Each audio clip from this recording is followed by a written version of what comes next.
Sir section એમાં બહુ વધારે માર્ક્સ કપાય છે, મને બોર્ડનું ટેન્શન થાય છે.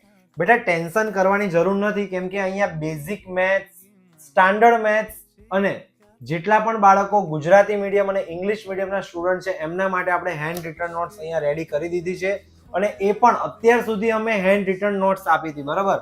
હવે આપણે આપીએ છીએ એના આન્સર સાથે, પ્લસ તમને સોલ્યુશન પણ એની અંદર આપેલું છે, તો દરેક બાળકોએ આ રેડી કરી દેવાનું છે. અને એટલું વિદ્યાર્થી મિત્રો ધ્યાન આપવાનું છે, આનો કન્સેપ્ટ સમજવાનો છે. જેમ કે એવું કીધું છે √2 એ અસમય સંખ્યા છે, તો તમને એક્ઝામમાં √2 ની જગ્યાએ √7 પણ કે, પણ કન્સેપ્ટ આ જ રહેશે. તો આ બધા જ MCQ રેડી કરી નાખો. 24 માંથી 24 100% તમારે આવી જશે. અને આ બધી PDF વિથ આન્સર જોઈએ તો નીચે કોમેન્ટમાં લખી દેવાનું છે તમારે સેક્શન A. કોમેન્ટમાં નીચે લખી દેવાનું છે સેક્શન A. તો મળીએ છીએ નેક્સ્ટ